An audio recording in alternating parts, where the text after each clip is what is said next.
प्रभु को फिर एक बार धन्यवाद देता हूँ इस मौके के लिए।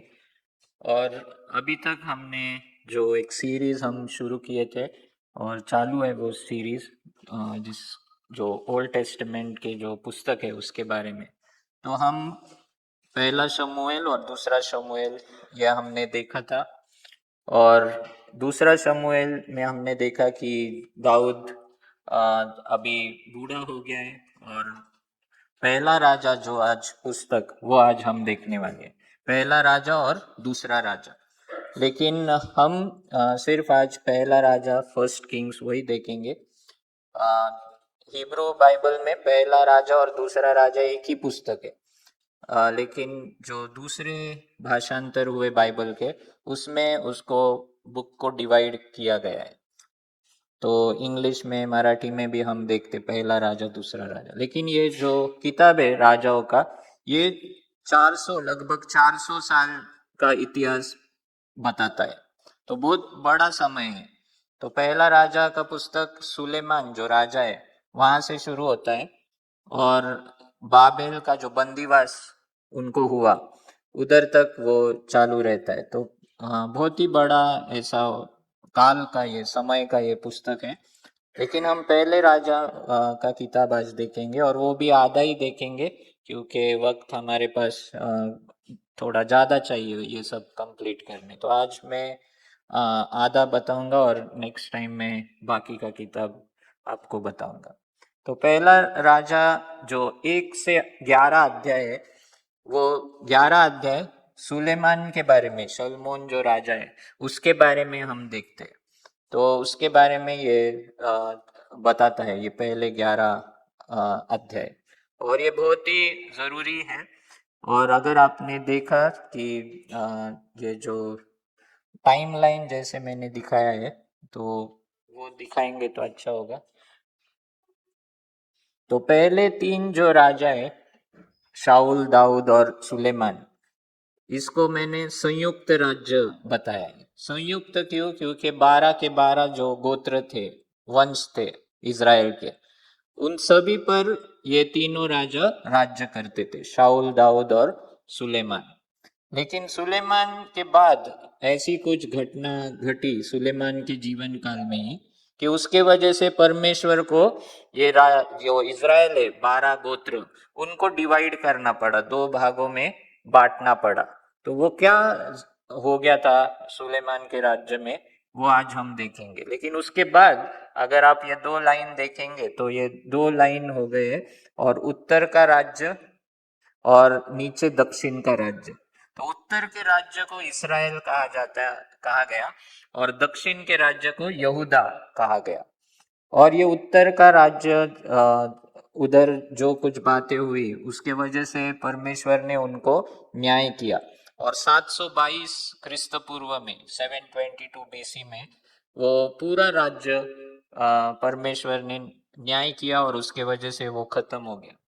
लेकिन नीचे का राज्य ये कुछ नीचे अच्छे राजा थे और उसके वजह से बचा रहा और थोड़ी देर वो भी चला। लेकिन 586 में हम देखेंगे कि यहूदा का राज्य भी बाबेल के द्वारा परमेश्वर ने उनका भी पतन किया और वो राज्य भी बंदीवास में चला गया। तो यहूदी जो लोग थे आज बहुत ही परमेश्वर के लिए आवेश दिखाते हैं। लेकिन पुराने नियम में ऐसा कुछ नहीं था। पुराने नियम में वो बार बार मूर्ति पूजा और दूसरे भगवान के पूजा के पीछे जाते थे, यहोवा को छोड़ देते थे और यहोवा का जो करार था वो पालते नहीं थे। परमेश्वर ने बहुत सारे जो भविष्यवक्ता जो थे, प्रॉफिट्स, उनको भेजा उनको सुधारने के लिए, लेकिन वो नहीं सुधरे और उसके लिए परमेश्वर ने उनका न्याय भी किया। तो हम देखते हैं कि दोनों जो राज्य थे दोनों का पतन इस समय हुआ था। लेकिन आज हम सुलेमान का देखेंगे। उस वक्त ये राज्य डिवाइड नहीं हुए थे, एक ही राज्य था। पूरा 12 का 12 जो वंश थे वो इसराइल के अंदर थे और सुलेमान उसका तीसरा राजा बन गया। मतलब पहला शाऊल, फिर दाऊद और दाऊद के मरने के बाद सोलोमन। तो ऐसे हम देखेंगे, जो मैप है, मैप में आपको दिखाई देगा कि दो राज्य है। वो जो नीला रंग का राज्य है वो उत्तर का राज्य, और जो पीला है वो दक्षिण का। ऐसे दो भाग में वो डिवाइड हुआ था, लेकिन अभी नहीं हुआ है सुलेमान के वक्त। तो ये सुलेमान कौन था वो हम देखेंगे। तो सुलेमान ये दाऊद और बत्शेबा का दूसरा बेटा था। पहला बेटा वो परमेश्वर ने उसको मार दिया था उनके पाप के वजह से, लेकिन जो ये दूसरा बेटा था ये दाऊद और बत्शेबा का वो बेटा था। संयुक्त इसराइल मतलब यूनाइटेड इसराइल का वो तीसरा और अंतिम राजा है। उसके बाद इसराइल डिवाइड हो गया, और उसका राज्यकाल 970 से 931 ईसा पूर्वक तक बना रहा। तो ये इस समय की घटना है, मतलब यीशु के पहले 970 साल। तो सोलोमन को बाइबल एक हाफ हार्टेड किंग ऐसा नाम उसको देती है। सोलोमन को क्या कहती है Bible? He was a half hearted king, आधे अधूरे मन वाला राजा। मैं नहीं कह रहा हूँ, बाइबल ही हमको बताती है। तो नेक्स्ट स्लाइड में आप देखेंगे पहला राजा उसका 11 अध्याय और 3 और 4 वचन, उसमें क्या लिखा है। उसके 700 रानियां और 300 उपपत्नियां थी। उसकी स्त्रियों ने उसका मन बहका दिया। जब सुलेमान बूढ़ा हो गया तब उसकी स्त्रियों ने उसका मन दूसरे देवताओं की ओर फेर दिया। उसके पिता दाऊद का मन परमेश्वर की ओर पूर्ण रूप से था, उसका ऐसा नहीं था। जैसा दाऊद का मन पूर्ण रीति से परमेश्वर के पीछे था, सुलेमान का वैसा पूरा का पूरा मन उसके पीछे नहीं रहा।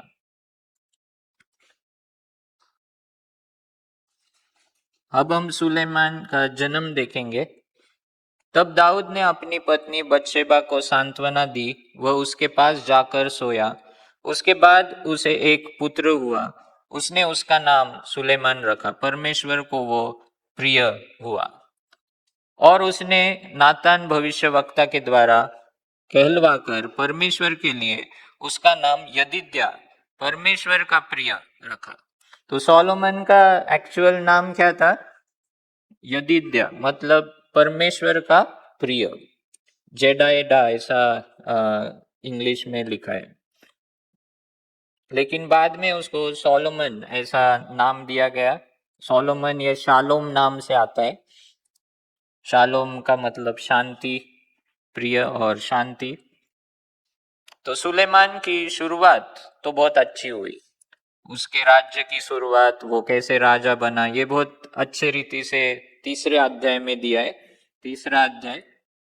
और इधर हम 5वें वचन में देखते हैं कि गिबोन में परमेश्वर ने रात को सपने में सुलेमान को दर्शन दिया। परमेश्वर ने उससे कहा, तू जो कुछ मांगे मैं तुझे दूंगा। तो सोलोमन ने बहुत बड़ा यज्ञ किया था खुशी में कि परमेश्वर ने उसको ये मौका दिया है राज्य करने का, और उसके कारण सोलोमन ने बहुत बड़ा यज्ञ किया। ऐसा लिखा है कि 1000 होम बलि उसने चढ़ाए थे। तो परमेश्वर ने दर्शन दिया और कहा कि तुझे जो कुछ चाहिए वो मांग, मैं तुझे दूंगा। और 8वें वचन में वो क्या कहता है कि पर मैं तो एक छोटा बालक हूं, मुझे नहीं मालूम कि कैसे चलना चाहिए, और तेरा दास तेरे चुने हुए लोगों के बीच में रहता है। वे इतनी बड़ी जनसंख्या वाले हैं कि उनकी गिनती नहीं हो सकती। इसलिए तू अपने दास को समझदार मन दे कि वह तेरे लोगों का न्याय कर सके और अच्छे बुरे में भेद कर सके। तो सोलोमन इधर क्या मांग रहा है? विजडम मांग रहा है। लेकिन वो विजडम क्यों है, क्यों मांग रहा है, वो ज्ञान क्यों मांग रहा है? तो जो बड़ी जनसंख्या वाला जो राष्ट्र परमेश्वर ने उसको दिया था, उनको ठीक से चलाने के लिए, वो अच्छे से न्याय करने के लिए, वो राष्ट्र को कैसे चलाना है, कैसे उनको संभालना है, ये ज्ञान वो मांग रहा था। वो ऐसा नहीं मांग रहा था कि मुझे ऐसी शिक्षा तू दे कि मैं सब कुछ जान सकूंगा, सब कुछ मुझे मालूम होगा। लेकिन जो लोगों के लिए न्याय या राज्य चलाने के लिए जो बुद्धि चाहिए, वो सोलोमन उसको मांग रहा था परमेश्वर। लेकिन परमेश्वर ने उसे ऐसा बुद्धि दिया कि राज्य तो वो अच्छे रीति से चलाता ही था, लेकिन बाकी जो वस्तु है, बाकी जो वनस्पति है, पेड़ है, प्राणी है, उनका भी ज्ञान परमेश्वर ने उसको दिया था। लेकिन मेनली उसने राज्य चलाने के लिए उसने बुद्धि मांगी थी, और परमेश्वर ने उसको जो उसने जो मांगा था उससे कई अधिक उसको दिया। तो ये उसका नम्रता दिखाता है कि सच में सोलोमन ने जब शुरुआत की तो वो नम्र था। उसने मान्य किया कि मैं एक छोटा बालक हूँ। वो 20 साल का रहेगा ऐसा कहते हैं लोग, और 20 साल की उम्र में एक राजा बनना, बड़ा जिम्मेदारी लेना, ये बहुत बड़ी बात थी।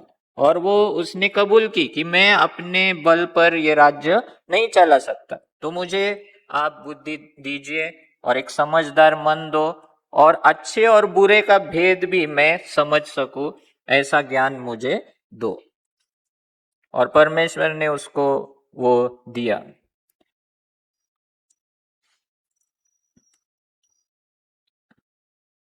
और 14 वचन, तीसरा अध्याय 14 वचन में लिखा है, और फिर भी जिसकी तूने मांग नहीं की वह भी मैं तुझे देता हूँ, अर्थात धन और वैभव भी, इतना कि तेरे जीवन भर तेरे समान किसी राजा में न होगा। तो ज्ञान के साथ परमेश्वर ने उसको धन और वैभव भी दे दिया, ऐसे देने वाला था, ऐसे उसने प्रॉमिस किया था परमेश्वर ने। अभी तीसरा अध्याय, पहला राजा तीसरा अध्याय 16 से 28 जो वचन है, उसमें उसका जो समझदारी परमेश्वर ने उसको दी थी, उसका एक उदाहरण हमें दिखाई देता है। और आप ये सब स्टोरी जानते हो कि कैसे दो स्त्री उनके बच्चे के साथ वो सोई थी, और एक स्त्री ने उसके बच्चे को नींद में ही क्या कर दिया, मार दिया था। और नींद में वो दूसरे स्त्री ने, जो मरे हुए बच्चे की माँ थी, उसने दूसरा जो अच्छा बच्चा था उसने अदला बदली की थी। और सुबह उठने के बाद जो दूसरी माँ थी उसको समझ में आया कि ये मेरा बच्चा नहीं है, जो मरा हुआ बच्चा वो तो दूसरे स्त्री का है, और उसने ये बदल कर मेरे पास रखा है। और वो दोनों झगड़ा कर रही थी कि ये मेरा बच्चा है, मेरा बच्चा है। तो वो राजा के पास गए, और राजा ने जब ये देखा तो उसने, आपको मालूम है क्या किया, उसने बोला कि तलवार लाओ और ये बच्चे को बीच में से काट डालो और आधा आधा इनको दो। और जो उसकी सच्ची माँ थी, उसका मन व्याकुल हो उठा, और उसने जोर से वो चिल्लाई कि मैं, हे मेरे स्वामी, जीवित बच्चा इसको दे दो, पर उसे मत मारो, लेकिन जीवित बच्चा दूसरे वो स्त्री को दे दो। और फिर सलमोन को और सबको समझ में आया कि सच्ची माँ कौन है।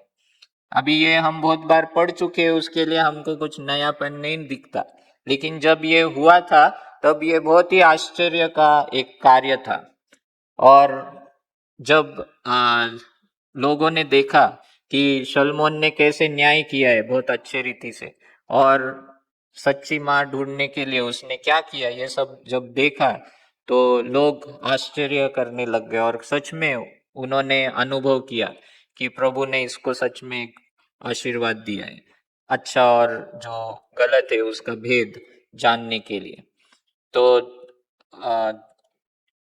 यहाँ भी हम देखते हैं कि जो कोई सच्चा रहेगा उसको कभी ऐसे नहीं लगेगा कि डिवीजन हो जाए या दो भाग हो जाए, है ना।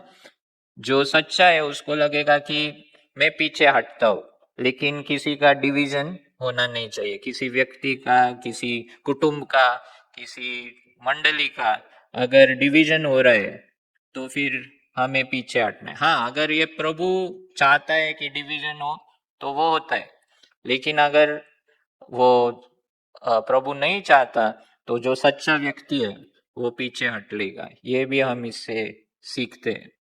लेकिन सोलोमन की जो विद्या थी वो भी, उसका अनुभव हमें इस उदाहरण से मिलता है। फिर हम देखते हैं पहला राजा उसका 4 अध्याय और 29 से 34 वचन। और उधर लिखा है कि उसका ज्ञान कितना बड़ा था। उधर उस वक्त के जो बहुत बड़े बड़े ज्ञानी लोग थे, उनसे भी उसका ज्ञान बहुत ज्यादा था, वो अधिक बुद्धिमान था। 31 वचन में लिखा है, वो सभी मनुष्य से एजरा ही जो और एथान और हेमन और माहौल और कलकोल और दरदा से भी अधिक बुद्धिमान था, और उसकी कीर्ति आसपास के सभी देशों में फैल गई। और 32 वचन में लिखा है, 4:32, उसने 3,000 नीति वचन कहे और 1,005 गीत रचे। तो बाइबल में 3,000 नीति वचन तो नहीं है, लेकिन उसने बहुत सारे नीति वचन बनाए थे। बाइबल में कुछ ही हम पढ़ सकते हैं। और गाने भी उसने 1,005 गीत रचे थे। और 33-34 में लिखा है कि वो लबानोन की देवदार जो पेड़ थे उस वो भी जानता था, और जो छोटे छोटे पेड़ पौधे थे वो भी, उसका भी ज्ञान उसको था। मतलब बड़े से बड़ा पेड़ से लेके छोटे से छोटा पेड़, उसका ज्ञान सोलोमन को था। फिर पशुओं, पक्षियों, रेंगने वाले जीवों और मछलियों का भी वर्णन वो कर सकता था। तो सभी बातों में, मतलब कुछ लोग है ना आज, मतलब एक ही फील्ड में मास्टरी करते। अभी हमारे पास बाइबल कॉलेज है, तो कुछ लोग बाइबल में ही वो आगे पढ़ेंगे। कुछ लोग डॉक्टर बनने जाएंगे तो डॉक्टर के पेशे में ही वो आगे बढ़ेंगे। कुछ लोग ये एस्ट्रो, ये जो रहता है प्लैनेट्स का स्टडी, वो करेंगे तो उसमें ही वो ज्ञानी बनते हैं। लेकिन सोलोमन का ऐसा नहीं था। सोलोमन हर बातों में वो ज्ञान रखता था। प्रभु ने उसको हर फील्ड में ज्ञानी बनाया था। फिर हम देखते हैं कि सुलेमान मंदिर भी बनाता है। देख, मैंने अपने परमेश्वर यहोवा के नाम के लिए एक मंदिर बनाने की योजना बनाई है, क्योंकि परमेश्वर ने मेरे पिता दाऊद से भी कहा था, तेरे सिंहासन पर तेरा जो पुत्र बैठेगा वही मेरे नाम के लिए मंदिर बनाएगा। इसलिए मैं वैसा ही करने जा रहा हूं। तो हमने देखा था पिछली बार कि दाऊद को ये मंदिर बनाना था, लेकिन परमेश्वर ने उसको कहा, तूने बहुत युद्ध किए हैं, खून बहाया है, उसके लिए तू मंदिर नहीं बनाएगा, लेकिन तेरा बेटा ये मंदिर बनाएगा। और हम देखते हैं कि 5-6 अध्याय में, 7 अध्याय में वो मंदिर कैसे बांधता है, उसके बारे में पूरी जानकारी ये अध्याय में दिया है। और फिर 8वें अध्याय में वो मंदिर को डेडिकेट करता है, समर्पित करता है। और समर्पित करने के वक्त एक बहुत बड़ी प्रार्थना वो करता है 8वें अध्याय में। तो 8 का 10 और 11 वचन हम सिर्फ पढ़ेंगे, लेकिन पूरा 8वां अध्याय ये शलमोन की प्रार्थना है उस मंदिर के लिए डेडिकेशन के वक्त। और इधर लिखा है कि जब याजक पवित्र स्थान से बाहर आए तब परमेश्वर का मंदिर बादल से भर गया। उस बादल के कारण याजक खड़े होकर सेवा नहीं कर सके, क्योंकि परमेश्वर के मंदिर से भर गया था। मतलब जहां जहां परमेश्वर उसकी उपस्थिति लाता है, उधर हम देखते हैं कि बादल आ गया है, और बादल से और उसके उपस्थिति के कारण एक तेज, उसको महिमा, ग्लोरी ऐसे कहते हैं, वो ग्लोरी का तेज वो उस मंदिर में आ चुका था। और इतना गहरा वो उपस्थिति था परमेश्वर का कि याजक लोग उधर खड़े भी नहीं हो सकते थे। जहां जहां परमेश्वर का उपस्थिति बहुत भरपूरी से आता है ना, उधर खड़े नहीं रह सकते लोग और गिर जाते। तो इधर भी हम वैसे ही देखते हैं कि याजक लोग भी उधर ठीक से सेवा नहीं कर पाए, वो खड़े भी नहीं हो पाए, क्योंकि परमेश्वर को अच्छा लगा था, प्रसन्न हुआ था परमेश्वर, और उसकी उपस्थिति उस मंदिर में उसने दिखाई थी। और फिर हम देखते हैं कि सलमोन का जो कॉम्प्रोमाइज हम देखते हैं, समझौता या मराठी में तड़जोड़ कहते हैं ना, कि उसने क्या किया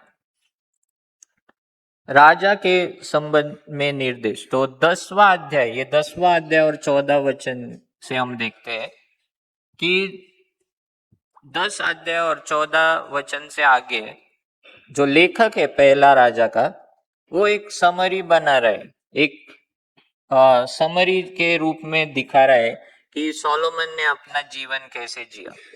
तो 14 वचन से मैं पढ़ता हूं। जब तू उस देश में जिसे तेरा परमेश्वर यहोवा तुझे दे रहा है उसे अधिकार में करके बस जाएगा और तुझे लगेगा कि हम भी अपने ऊपर एक राजा ठहराए जैसे चारों ओर की जातियां के ऊपर हैं, तो तू अवश्य अपने ऊपर उसी को राजा ठहराएगा जिसे तेरा परमेश्वर यहोवा चुने। सॉरी, ये 10 अध्याय नहीं है, ये अनुवाद मतलब व्यवस्था विवरण ड्यूटोनॉमी उसका 17 अध्याय और 14 वचन है, वो मैं पढ़ रहा हूं। और जो व्यवस्था विवरण मतलब मूसा का नियम शास्त्र, उसमें ही परमेश्वर ने पहले ही वचन दिया था या इंस्ट्रक्शंस दिए थे कि जब तुम उस देश में जाओगे तो तुम राजा मांगोगे, पहले ही परमेश्वर को मालूम था। और वो राजा कैसा होना चाहिए, उसको क्या क्या करना चाहिए, क्या नहीं करना चाहिए, वो व्यवस्था विवरण में दिया गया था। तो 15वें वचन में क्या लिखा है, तो तू अवश्य अपने ऊपर उसी को राजा ठहराएगा जिसे तेरा परमेश्वर यहोवा चुने।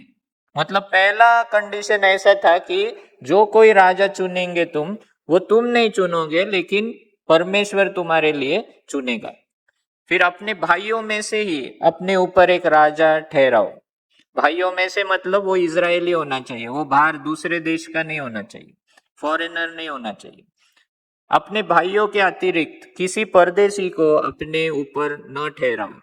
फिर 16 वचन, परंतु वह अपने लिए बहुत से घोड़े न रखे और वह लोगों को मिस्र देश में घोड़े लाने के लिए फिर न भेजे, क्योंकि यहोवा ने तुमसे कहा है कि तुम फिर उस मार्ग से कभी न लौटना। तो परमेश्वर ने क्या कहा, मिस्र में मत जाओ, मिस्र यानी इजिप्ट में मत जाओ घोड़े लेने के लिए, और ज्यादा घोड़े भी मत रखो तुम। अभी क्यों ऐसा कहा, राजा ने घोड़ा क्यों नहीं रखना चाहिए? क्योंकि जो पहले जिनके पास ज्यादा घोड़ा रहेगा उनके पास ज्यादा सैन्य का बल है, ऐसा समझते थे। तो ऑटोमेटिक क्या होगा कि उनका भरोसा, राजा का भरोसा परमेश्वर में नहीं रहेगा, किस में रहेगा? घोड़ों में। और एक ऐसा वचन भी है ना साम्स में, स्तोत्र संहिता 20 और 5 में लिखा है कि some trust in chariots and some trust in horses but we trust in the name of the Lord, है ना। कोई हम वो गीत भी गाते हैं ना, हमारा भरोसा अश्व बल पे नहीं है, अश्व बल पे हमारा भरोसा नहीं है, लेकिन हमारा भरोसा किस पर है? परमेश्वर पर है। तो ये इधर क्लियरली लिखा है कि जो राजा तुम रखोगे वो राजा ने घोड़ा ज्यादा नहीं रखना चाहिए, रख सकते हैं लेकिन ज्यादा उसको बढ़ाना नहीं है। फिर दूसरा, और मिस्र भी नहीं जाना है, मिस्र को भी नहीं जाना है, क्योंकि वो देश से तुम आए थे, वापस उस देश में नहीं जाना है, ऐसे लिखा है। फिर 17 वचन में लिखा है, और न वह अपने लिए बहुत सी स्त्रियां रखे, मतलब पत्नियां भी उसने ज्यादा नहीं रखनी चाहिए। ऐसा न हो कि उसका मन बहक जाए, और न वह अपने लिए बहुत अधिक अधिक सोना चांदी भी इकट्ठा करे। तो पत्नियां भी नहीं रखना चाहिए ज्यादा, और ज्यादा सोना चांदी का ये भंडार भी उसने नहीं करना चाहिए। उन दिनों भी सोना चांदी जितना हो उतना अपना भरोसा किधर जाएगा? वो पैसों के ऊपर। तो परमेश्वर ये 3 चीज राजाओं को कह रहा है, और ये चीज हमने पहले भी देखी, ऐसा नहीं कि कोई नया रूल परमेश्वर यहाँ दिखा रहा है। परमेश्वर ने इजराइल को भी क्यों चुना मालूम है? व्यवस्था विवरण में लिखा है 9 और 10 अध्याय में कि तुम बड़े थे, बहुत बड़े लोग थे, बहुत काबिल लोग थे, उसके लिए मैंने नहीं चुना, लेकिन तुम सबसे कमजोर लोग थे, छोटे लोग थे, उसके लिए मैंने तुमको चुना है, तो तुमने गर्व नहीं करना चाहिए। फिर न्यायियों की किताब में भी हम क्या देखते हैं, 7वें अध्याय में, कि जब गिदोन था, गिडियन, उसके पास 32,000 लोग थे, और 32,000 में से परमेश्वर ने उनकी संख्या कितने ऊपर लाई? 300। और उधर क्लियरली परमेश्वर लिखता है कि मैं तुमको जानबूझकर 300 लोगों के ऊपर ले आया, ताकि ऐसा तुम घमंड नहीं करोगे, नहीं तो जीत के बाद तुम बोलोगे कि हमारे बल के वजह से हम जीते। तो जानबूझ के परमेश्वर 300 लोगों के ऊपर उनकी संख्या लाता है, क्योंकि परमेश्वर को चाहिए कि पूरा गौरव उसको मिले। परमेश्वर की हमेशा से ये इच्छा रहती है कि मनुष्य के द्वारा पूरा गौरव किसको मिले? उसको मिले। और उसके लिए ये 3 बातें परमेश्वर ये राजाओं को उसने आज्ञा की थी। और ये जो 3 बातें कि घोड़े न बढ़ाए, बहुत सी स्त्रियां न रखे, और अपने लिए सोना चांदी का भंडार न इकट्ठा करे। लेकिन अगर आप देखोगे पहला राजा 4 और 26, उसमें लिखा है कि सुलेमान के पास रथों और घुड़सवारों के 40,000 अस्तबल और 12,000 घुड़सवार थे। 40,000 अस्तबल थे। फिर 10वें अध्याय पहला राजा और 9 और 14 में लिखा है, हीराम राजा के पास 120 किक्कार सोना उसने भेजा था। और पहला राजा 9, 26 और 28 उधर भी लिखा है, 28 में वे ओफिर गए और वहां से 420 किक्कार सोना लेकर सुलेमान राजा के पास आए।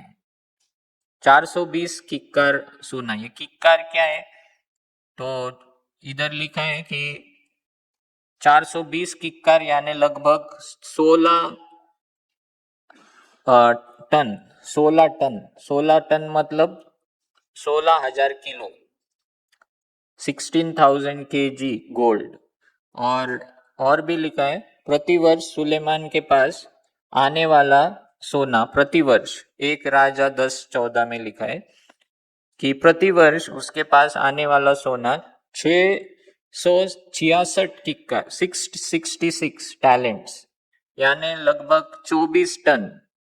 तो 24,000 किलो सोना एक साल में सुलेमान इकट्ठा करता था। उसने बहुत सारे शिप्स बनाए थे जो गोता लगाते थे सेलर्स, और समुंदर से सोना इकट्ठा करके लाते थे हर साल। और बहुत सारे प्राणी और ये वो सब मतलब उसने इकट्ठा किया था। तो सोना तो उसने किया ही है। घोड़े भी हम देखते हैं, पहला राजा 10 उसका 26 वचन, उसके पास 1,400 रथ और 12,000 घुड़सवार थे। उनमें कुछ रथों को उसने यरूशलेम के पास रखा था। और 27 वचन में लिखा है, राजा ने यरूशलेम में चांदी को पत्थरों के समान किया था। मतलब चांदी को कुछ वैल्यू ही नहीं था, रोड के जो पत्थर रहते उसकी तरह उसको देखते थे। और 28 में लिखा है कि सुलेमान के घोड़े मिस्र से आते थे।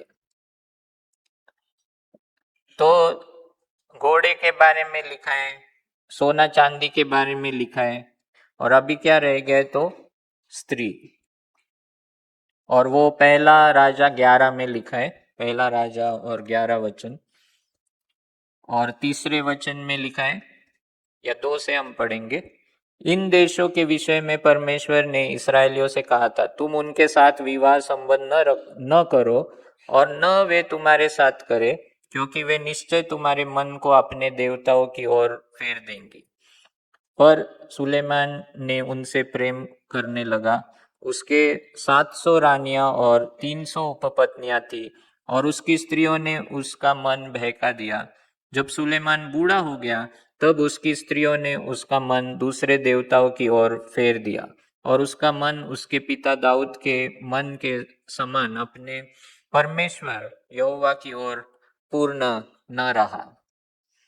और 5 और 6 में तो लिखा है कि सुलेमान ने सिदोनियों की देवी अश्टोरेत और अम्मोनियों की घिनौने देवता मिल्कोम के पीछे चलने लगा। सो सुलेमान ने यह किया जो यहोवा की दृष्टि में बुरा था, और अपने पिता दाऊद के समान पूर्ण रूप से यहोवा का अनुसरण नहीं किया। और हम देखते हैं कि पर वो उसने जिसने परमेश्वर का मंदिर बांधा था यरूशलेम में, उसने दूसरे देवताओं के लिए भी मंदिर बांधा और उनके पीछे वो चलने लगा।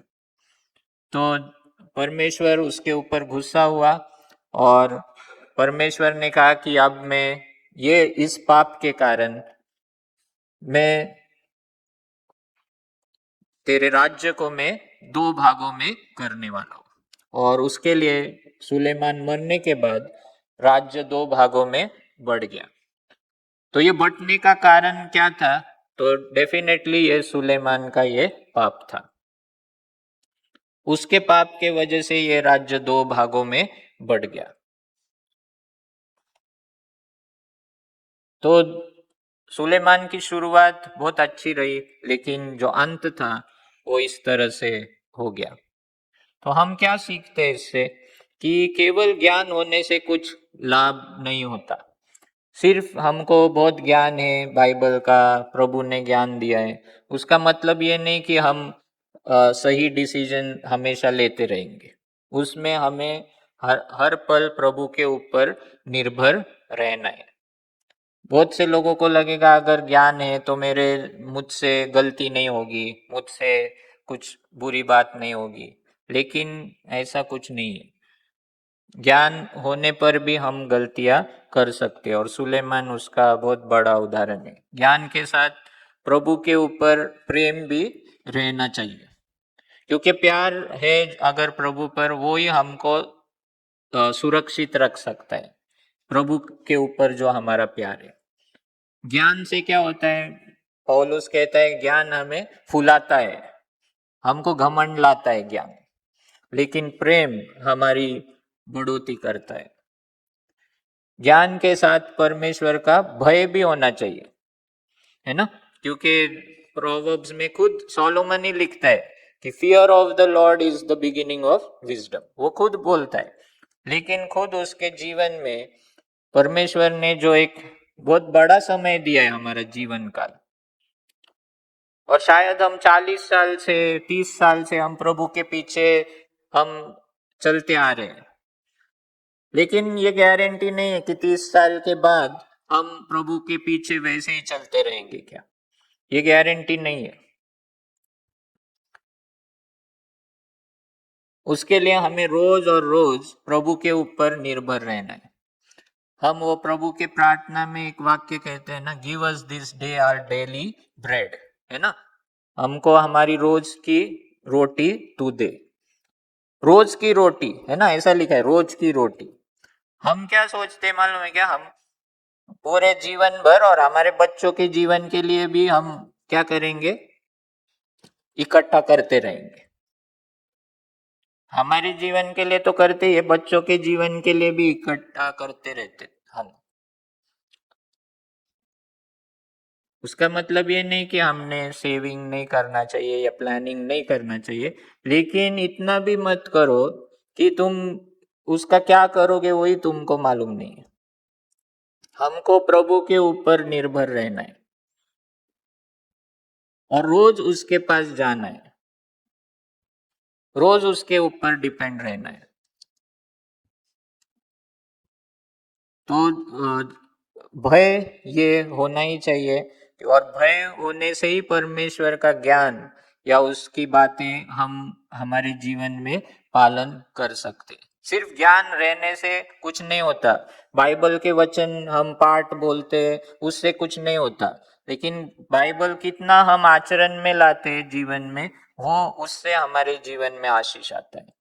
सिर्फ मुंह में से बोलने से कुछ नहीं होता है। यीशु ने अपने शिष्यों से कहा, यदि तुम मुझसे प्रेम करते हो तो मेरी आज्ञाओं का पालन करोगे। If you love me you will obey me. दूसरों को ज्ञान सिखाकर स्वयं उसका पालन न करना, ये भी हो सकता है। मैं तुमको अभी ज्ञान बांट रहा हूं, लेकिन मैं अगर ठीक से इसके बारे में सावधान नहीं रहूंगा तो मैं खुद गिर जाऊंगा। मैं तुमको सावधान करूंगा, लेकिन मैं ही अपने ही मैं अगर प्रभु के ऊपर रोज निर्भर नहीं रहता हूं तो मैं खुद जो आपको सिखा रहा हूं उसी बातों में मैं गिर सकता हूं। धन संपत्ति और ऐश्वर्य परमेश्वर से हमें दूर ले जाते। बाइबल में बहुत सारे लोग धनी थे, लेकिन उन्होंने अपना भरोसा धन के ऊपर नहीं रखा था।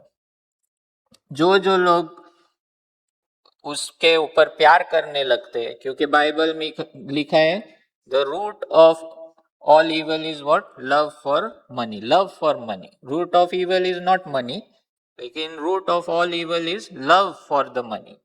प्यार जो है प्रभु जो पैसों के ऊपर, धन के ऊपर, वो बुरा है।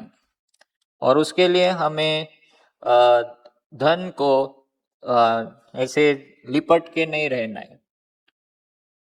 यीशु का एक लाइन का संदेश है नए करार में, और बहुत ही वार्निंग भरा वो एक लाइन है कि लूट के पत्नी को याद करो।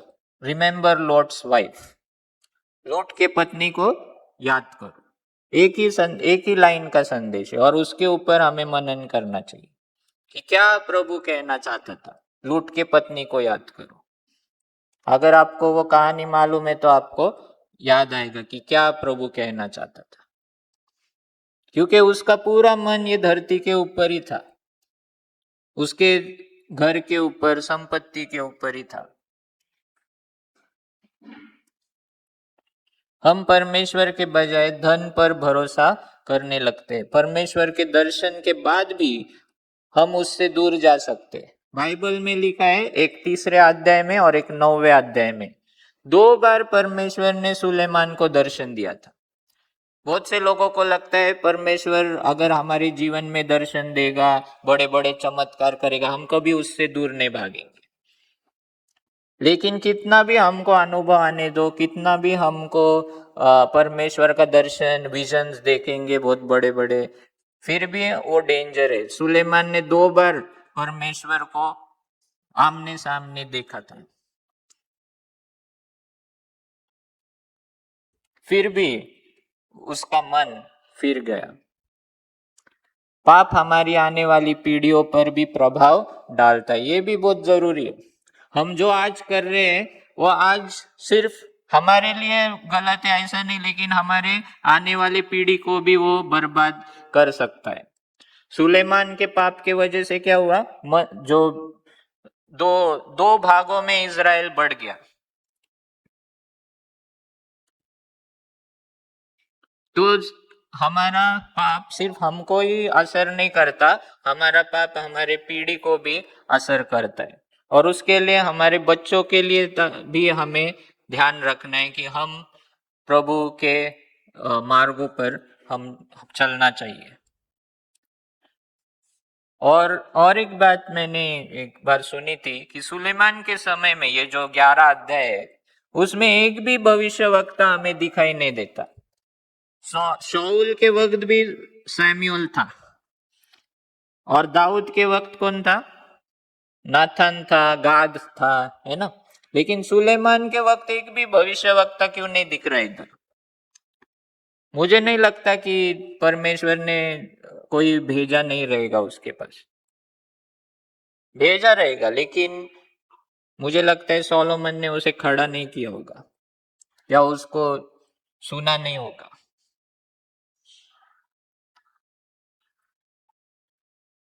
तो घमंड हमें इतना आगे ले जा सकता है, ऊपर ले जा सकता है कि हम किसी का सुनने के काबिल नहीं होंगे। कभी कभी घमंड हमें इतना ऊंचाई पर लेके जाता है ना कि दूसरे लोग एकदम नीचे रह जाते हैं, और उनकी आवाज भी हमें सुनाई नहीं दे सकती। और सोलोमन के बारे में ऐसा हो सकता है। ऐसा कहते हैं कि सलमोन ने जो उसके जवानी के दिन थे, उसमें गीत रत्न लिखा था। उसके मध्यम जो दिन थे, मध्यकाल जो था, उसमें उसने प्रोवर्ब्स लिखा।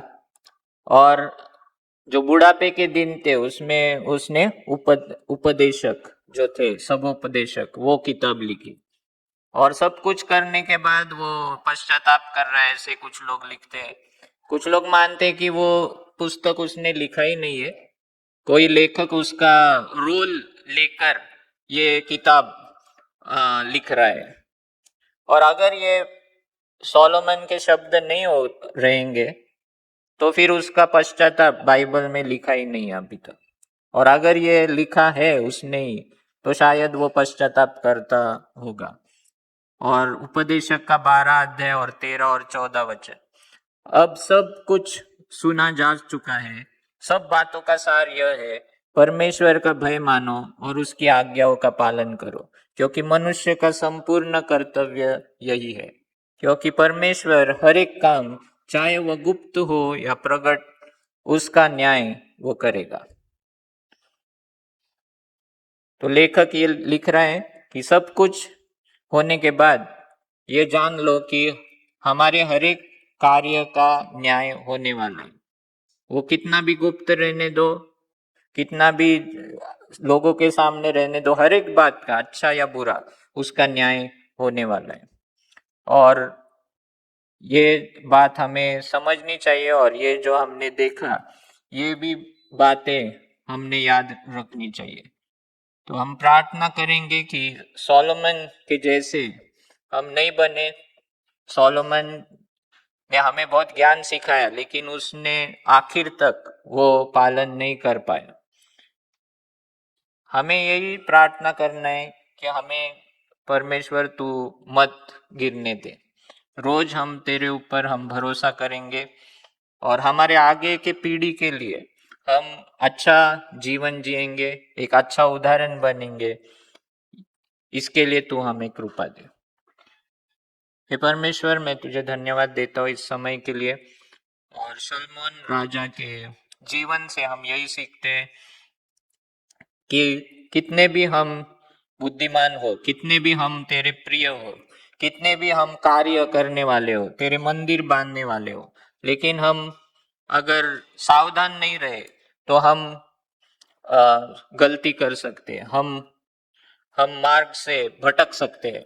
परमेश्वर, मैं प्रार्थना करता हूँ कि मुझे और इस मंडली को इस तू हमेशा सावधान कर, हमारे जीवन में ऐसे लोग रख कि जो हमें डांटेंगे, हमको सुधारेंगे परमेश्वर, और हमको सही मार्ग में हम चलेंगे। हम नम्र रहेंगे परमेश्वर, हम कभी भी घमंड नहीं करेंगे। और जो कुछ बुद्धि तुमने दी है परमेश्वर, उसमें हम घमंड नहीं करेंगे, लेकिन हम आपके वचन को पालेंगे, हम तेरी वाचा को पालन करेंगे, तुझे सम्मान देंगे, तेरा भय हम रखेंगे। ऐसे लोग तू हमारे सब मंडली को कर परमेश्वर। और रोज की रोटी जैसे तू देता है, वैसे वो आत्मिक शक्ति भी, वो आत्मिक रोटी भी तू हमें रोज देता है परमेश्वर। वो खाने के लिए तू कृपा दे, और हमको तेरे चरणों में रख। यीशु मसीह के नाम में मैं प्रार्थना करता हूँ, आमीन।